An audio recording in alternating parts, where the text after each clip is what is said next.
Welcome to the International Association for Adolescent Health Pioneers Project.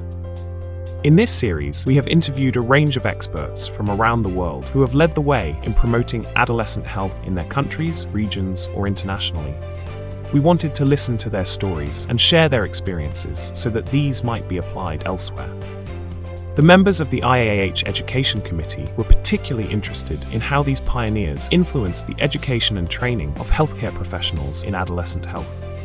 In the following interview, Dr. Francisca Handy is talking with Dr. Sheila Marimuthu, a pioneer in adolescent health in Malaysia. Okay, thank you so much, Dr. Sheila, for making your time for this interview. And sorry for the mine. Thank you for having me. Yeah, really glad that we are having the interview today. And first of all, would like to introduce you to our audience, future audience. So, Dr. Sheila Marimuthu, she's currently the consultant pediatric and adolescent specialist of the Tunku Azizah Hospital, Kuala Lumpur. Correct. And yeah, she started her services at the Ministry of Health Malaysia since 1992 and has served many hospitals in Malaysia. She received her training in adolescent medicine in 2002 at the Children's Hospital Westmead, Sydney, Australia, and also did an attachment at the Adolescent Unit, Royal Children's Hospital, Melbourne in 2006. And upon her return in 2003, the Adolescent Medicine Unit was established at the Paediatric Institute, Kuala Lumpur Hospital as the first Adolescent Medicine Unit in the country. Correct. Okay, I think that's for the introductions. And let's just have a conversation here, Dr. Sheila. Okay. So it has been more than 20 years that you've started this whole adolescent health service. So could you please share with us how is the history of adolescent health and medicine development in Malaysia? Okay, first of all, I think I am an accidental adolescent doctor, actually, very accidental.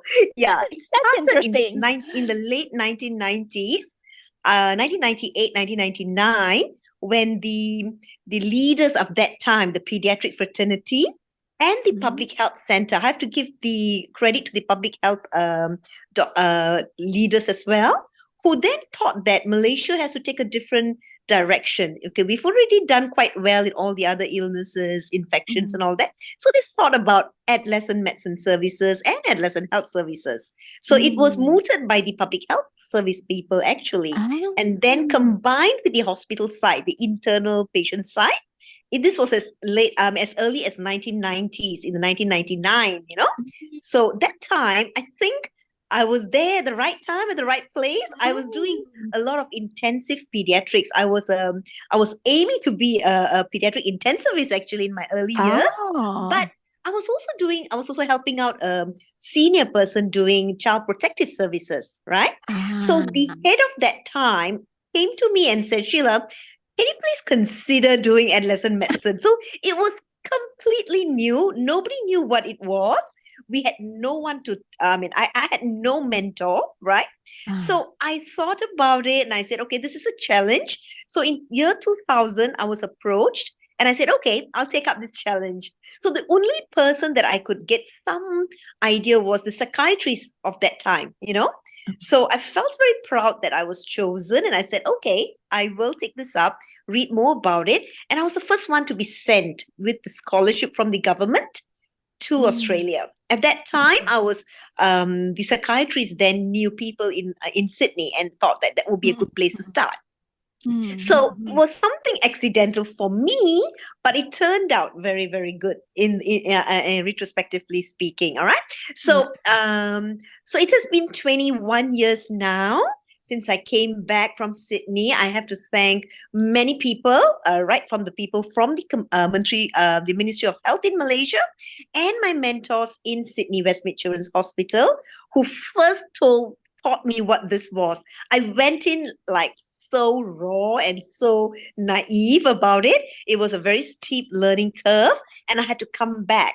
I have to give thanks to my mentors, Dr. David Bennett, and Dr. Susan Towns and Dr. Michael Cohen of Sydney Children's Hospital there.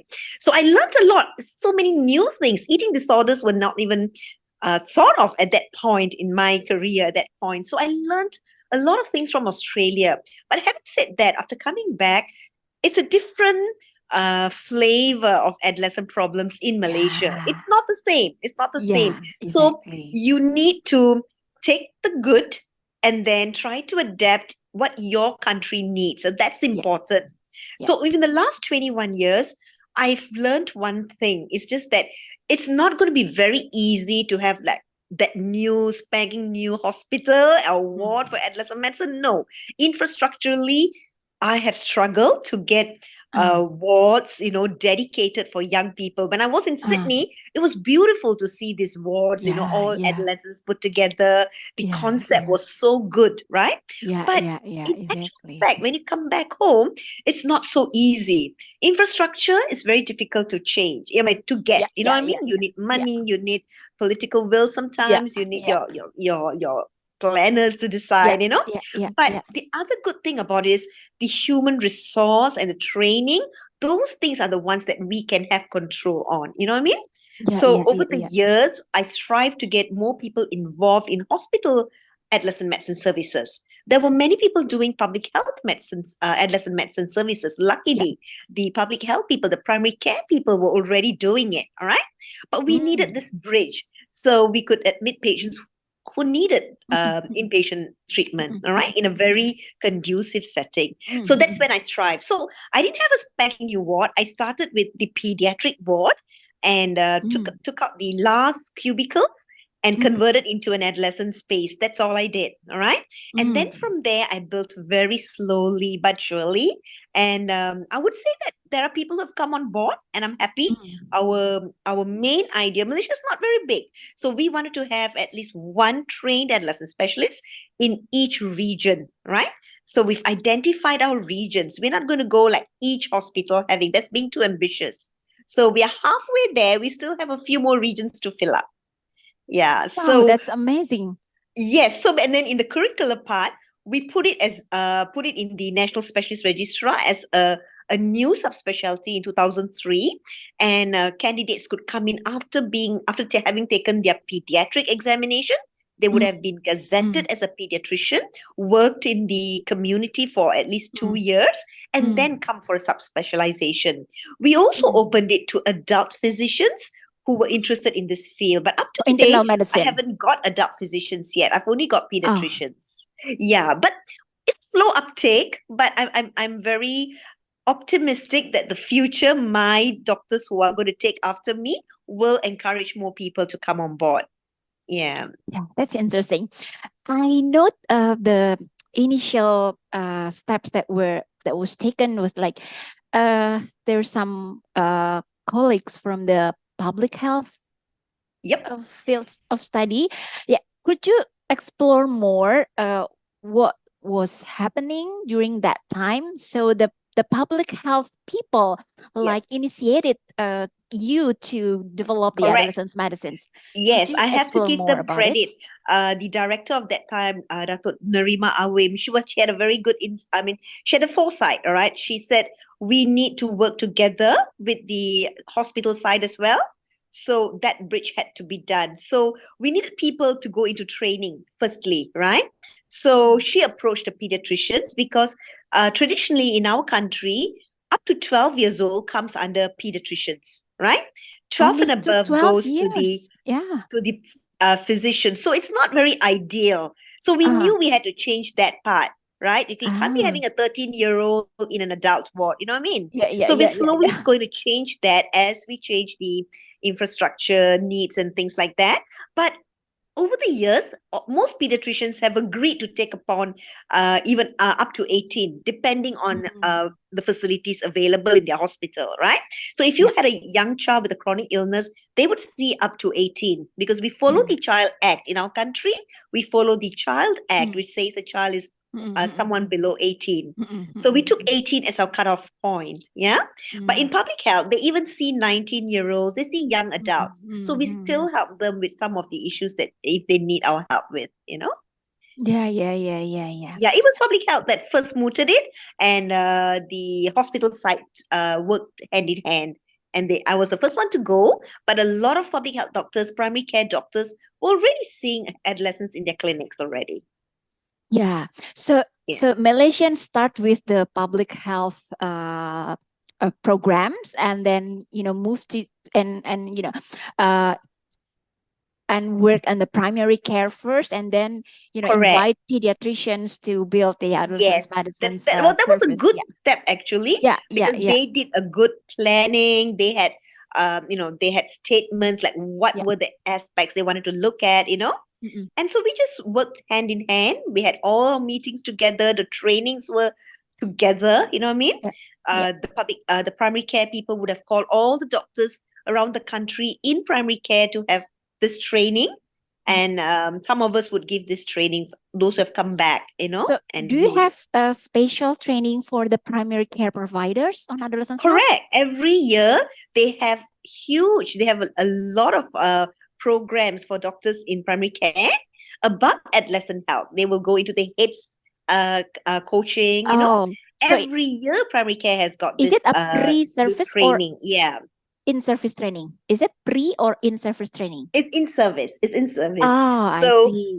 they would go like in a state by state. I've been a trainer from to various states and so forth. So it's just we started very basic, how to have the interview. How do you approach a young person? The Mm. clinical approach. How do you question? How do you pose all these questions? Mm. So things that I learned from Dr. David Bennett. He helped me a lot. He gave me a lot of slides, and I use them, just modify a little bit for our cultural sensitivities. We were not very, we were not too brave to talk about at that time in the early 2000 about transgenders and identities and sexual identities and orientation. But now we're getting better. You know what I mean? As the years, have gone by, Really? people have become more open, and we are Yeah. talking about it. Yeah. So Ah, initially, you'll have to do a lot of modification for your country first, yeah, and then you get exactly. people on board with you to see how important this is, and then from Yeah. there, slowly but surely, you will get there. Okay. So who conduct this specific training for the primary care in Malaysia? Okay, initially we had a lot of family medicine specialists. In our Malaysian healthcare system is always driven by we call it klinik kesihatan, primary care clinics, right? Yeah. And most major districts will have a specialist there, right? So the specialists are all trained. The family medicine specialists will be trained during their tenure in the government service. Yes. So it is we go in the from state. We have curriculum like for 13 the family states, so we will medicine. go. Yeah, I state to see. state. We will call all these senior doctors, even junior doctors who deal with clinics, for young people.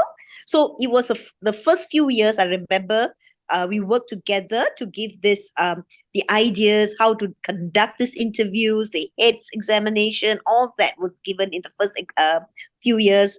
The public health people brought about books, they had a lot of manuals we could go through, right? What would a primary care doctor do? When would the primary care doctor refer to the internal medicine person or the pediatrician? So all these were already, we were working on that from the very, very, very early years. Right?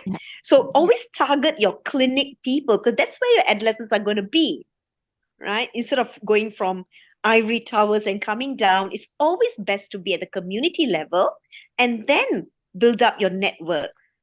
So your strength are actually your community doctors. Yeah. And so right now, there are so many family medicine specialists who've taken up adolescent health as their area of interest or subspecialization. Oh, yeah, so they come that's to interesting. our centers, have a Yeah. training with us, for a year or 6 months, and then get some idea, you know what I mean? Yeah. Okay, that's interesting. So, could you share with us more? How did you, as you are the first clinicians, specialists, pediatricians who, get in touch with the adolescents' health and get formal training in adolescents medicine? And how did you bring people? Okay. Yeah, both in, the hospital managers people, the managers people, and also, the other clinical colleagues. Correct. Yeah. Yeah. I think the first thing is your planners need to know that the ages 12 to 18 have got specific needs and we need to address them, right? You already got to give them statistics and tell them, look, mental health issues are there. There's lots and lots of problems happening in school and all that. If you have those numbers, you can present them and your planners will definitely see those needs, right? From there, you have your own superiors in your hierarchy of your service, right? You'll have your director general. You got to get them involved and try to show your planners and your superiors that you really want to do this for the country. And then you present over years, asking for maybe initially recognizing it as a subspecialty. Firstly, recognizing it as a need for the country. That's number one. All right. Or at least if you think Indonesia is really huge. So you might have to recognize it in your area, perhaps, maybe Jakarta or, bigger urban areas first, And then once everybody gets to see what you're doing, things will improve. People will catch on to the idea. You know what I mean? So it started that way. My superiors started it and pulled me into it. We had a lot of snags in between. We had so many meetings, first of all, to get it recognized as a subspecialty, to get people coming into that, to be interested is another big, task. You know what I mean? Not everybody is interested to do this kind of work. Exactly. So you need to give presentations, tell people what is it about, and dangle some carrots in the air. You know what I mean? So like you need to do these kind of road shows sometimes, right? And then get people interested. So your superiors are one, which they will then will tell your ministers and all that, and then you have your peers who need to be with you as well. Yeah. Correct? Exactly. Because your chronic illness, your diabetes, all those doctors, endocrinologists, nephrologists need to know that you can also be part of their multidisciplinary team kind of team member, right? So you go out there and you tell them, look, I can talk about compliance for your patients.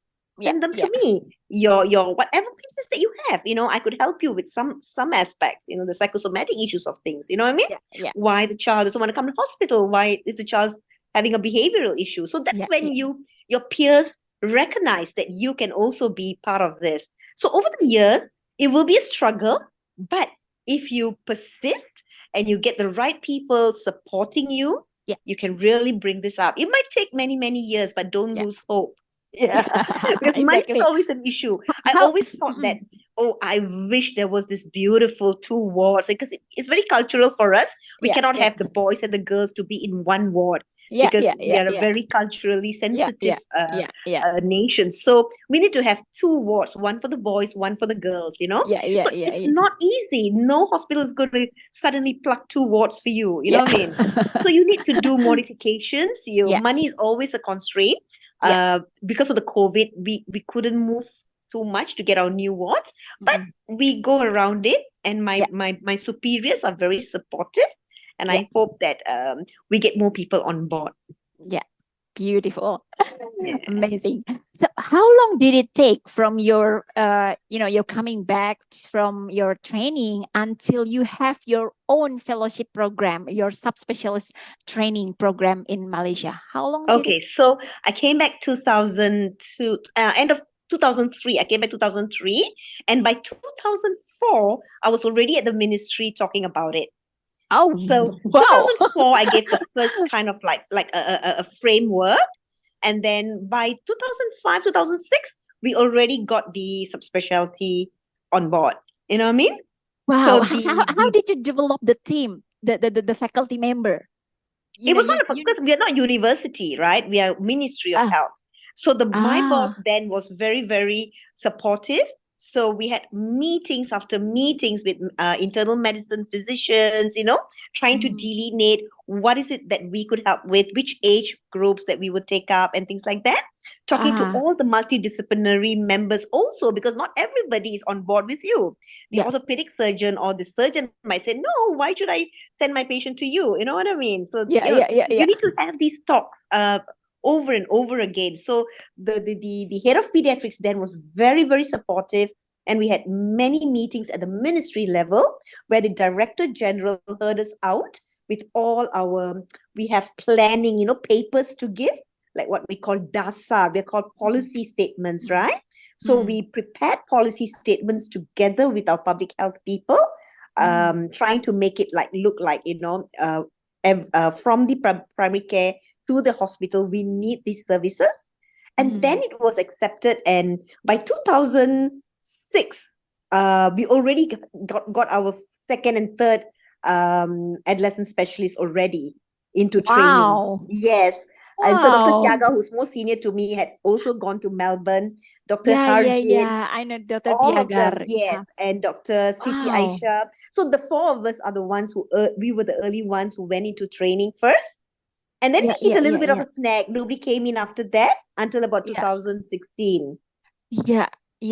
So because it's all driven by the Ministry of Health in Malaysia. Ours is driven by our ministry, yes. Yeah.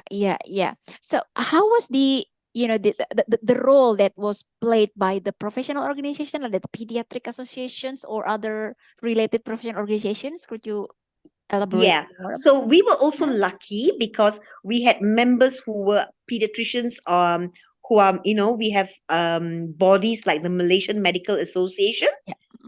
So we had a very, very enthusiastic pediatrician, Dr. Nazli, who actually formed an adolescent wing in the Malaysian Medical Association, right?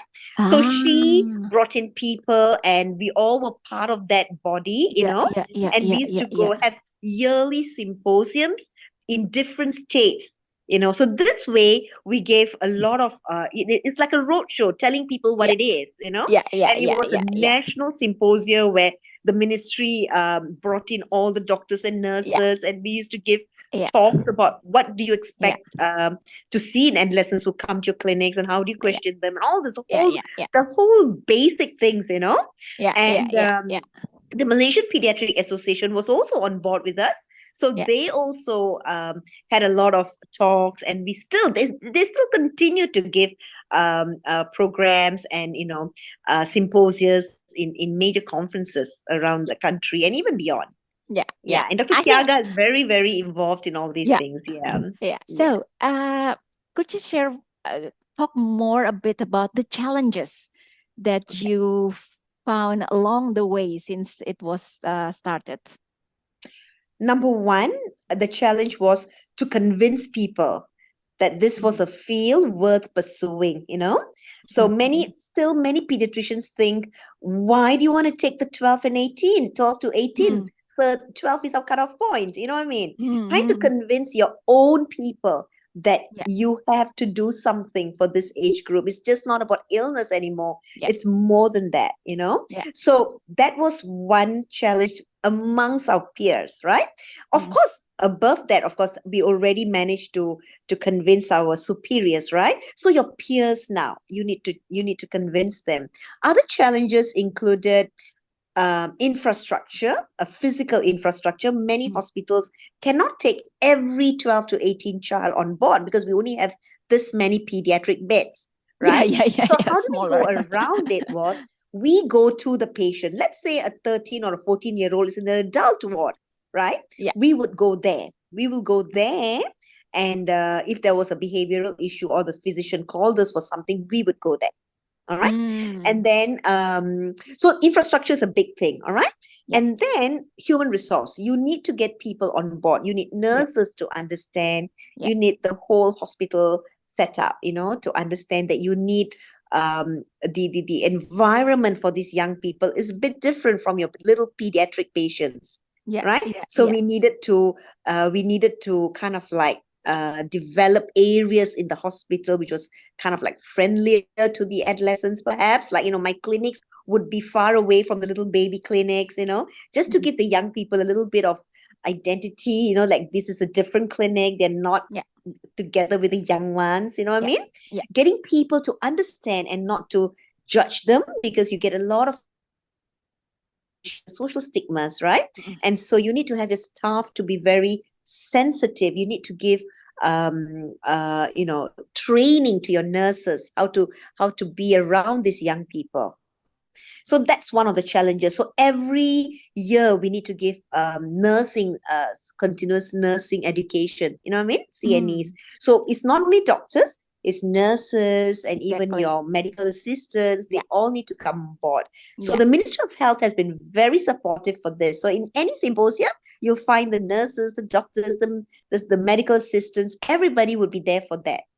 Just to get so that was one of the challenges that we had in the early years. Right now, I would say getting doctors to specialize in this field. Because, as I said, not everybody likes to talk to a young person, correct? And it is something that you really want to do it. You really need to have an interest, a little bit of a passion to talk to young people, and finding the right candidate might be quite difficult. Yeah. So if you find someone who's got a little bit of a spark in them, talk to them, tell them that there's so much that person can do, and then try to bring them into your fold. You know what I mean? Yeah. And of course, it's a very easy, it's an office pediatrics kind of situation. It's a clinic, that's all that you need, And so I would say that part of my challenges would be to get my younger doctors to go into the community to do outreach. I think we should do more outreach. And because we're in the hospital, there's very little time to do it. And sometimes you're caught up with other mundane hospital work. You can't go out to do the outreach. But I myself, I do every month, I go out into my primary care doctor's clinic, and I see cases which are more difficult and complex. And I sit down with my primary care doctors around my city. I think its outreach program is very important, because we also need to develop the demand from the community, from our society, to use the service, because one of the challenge also in countries where adolescents' health is just in early phase is to the awareness that adolescents need special and specific health service. Yeah, so that's why it's good to target your primary care doctors. Yeah, exactly. And then they can get all your patients when they come in. Have a little bit of like a flyer out there. Parents would come in with little babies and children. So you have a flyer to say, look, I have a clinic on a Friday for young people age 12 to 18. If you have any issues, just walk in or come and talk to us. You know what I mean? Yeah. So the primary care people do a lot of those kind of clinics, and it's very, very important. Okay. So I think one thing that a pioneer from Malaysia can add some significant value to this program of interviewing pioneers around the world is, as you say, but because adolescents' health is something that culturally, religiously, and so many aspects that is sensitive. There's so many stigma around it. Correct. Yeah. Correct. So how can you share with us, how did you overcoming this stigma and develop this the acceptance of this issue within a community with sensitive to culture and religious aspects? Yeah. So it is I would say that even something as simple as emergency contraception, it was also very difficult in the early years for us to even talk about it at that time, let alone contraception. You know what I mean?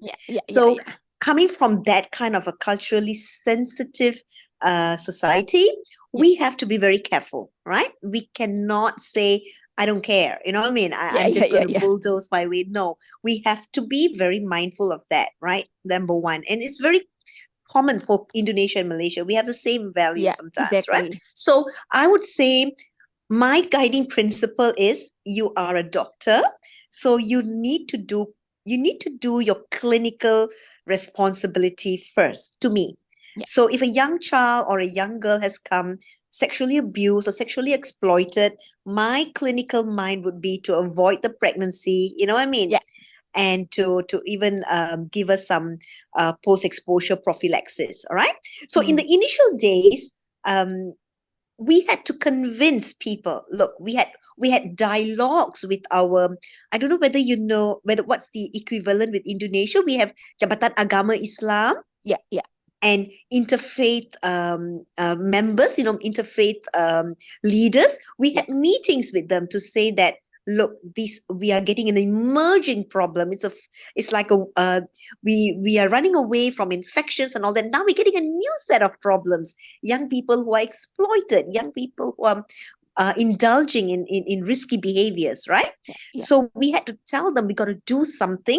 We can't just say, okay, it's not happening and don't do anything about it. You know what I mean? So there were dialogues with important religious bodies in the early years, helped by the ministry, by NGOs and so forth. You know what I mean? So slowly we got people to understand, yes, prevention of pregnancy, all these things came into the dialogue. Yeah. All right. So we are getting there. We've made a lot of I think we've made good progress there. All right. We've had very supportive seniors and superiors who saw the importance of what we're doing. So yes, you have to do it sensitively. Get your NGOs to help you with that. Yeah. You know what I mean? Have dialogues with people who are leaders in their religious organizations, and once you convince them, things would get easier. Yeah. So we're getting more and more these days. It's not only the sexually exploited or the promiscuous child. We're talking about people with gender dysphoria, identity issues, and they're all coming forth. And we've had dialogues. There's so many dialogues with religious authorities about these things. Yeah. Wow, it must So be, even though you have to have this chance, you're not there to say it's okay to have all these things, but you're there as a clinician first. My guiding principle is you're a clinician. So if a child comes in, let's say he's had an exposure with a same sex, same gender, exposure. My first thing would be to prevent an STI. You know what I mean? Yeah, So exactly. always the guiding light will be clinically what is indicated in this child. The social and the religious aspect can be dealt with around that. You know what I mean? You could send him to counselors and stuff like that. You know what I mean? If the case needs it. Yeah, but always clinical first, for me at least. Yeah. It's actually very practical at the beginning, so but not easy. You can get intimidated by people who don't agree with you. You know what I mean? Yes. So it took years. It took years for people to understand. It's gotta be a hard work, because even sometimes if that kind of patients coming to adolescent service, that based on our several survey, the health workers are not as health workers. Correct. So I understand what you they mean, talk because also about they're already values. judged. The children are judged. Yes, they also and they're talking given about lectures about how to be a good human, how to be a good Christian, how to be a good Buddhist or is a Muslim. You know what I mean? So the kids get a little bit, they get put off. You know what I mean? Yeah. So sometimes you got to remind yourself, yes, you might want to say these things not on the first meeting. You always want the young person to come back to you. You need to have that therapeutic rapport and the therapeutic trust in you. So I always tell everyone around me, let's get the patient on board with us first, and then we can address this later. The other challenge is also the legal protections for our health workers, especially the primary care, including midwife, to provide contraceptions, for example, or to, treating adolescents who are just had their abortion, due to teen Correct. pregnancy, and that's the legal aspect we also need to work about it. Yes, Yes, we are very yeah. aware of that also. We have legal implications here as well, but we always there are in our medical act, if the doctor says that the child has got a medical condition, or there's something psychological that the child cannot continue with this pregnancy, then you are protected. You know what I mean? Yeah. The person who performs a TOP or something can be protected. You know what I mean? But we also have these legal implications even in our healthcare providers as well. So but you need to have a kind of a body or someone to look out for these healthcare providers, so at least they can go and brief or debrief to a senior superior, and you have your legal people to help you with all this. It's even if you ask me right now, I still struggle with these things. It's very challenging. It is. It is.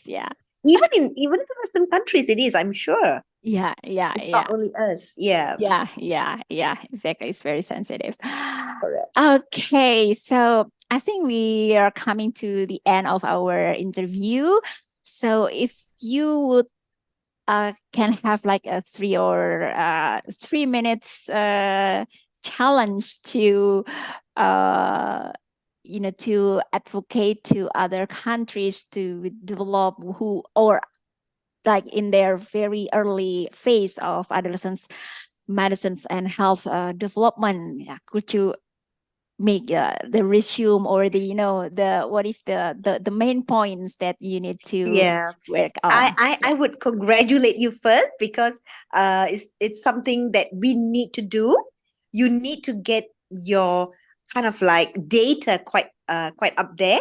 Get your data, you just get from your registries and say how big the problem is, and so your planners and your politicians see it, and then try to get as many people to come on board with you, right? Once you get the political will, you will get your ministry people, your peers to get on board with you, and always do not dream big yet. Start small. But you can dream big, but don't be discouraged. Along the way, a lot of things are not going to go the way you visualize. You visioned a bit. Because when I was in Sydney, I said, okay, when I'm going to go back, I'm going to have the 16-bedded adolescent ward.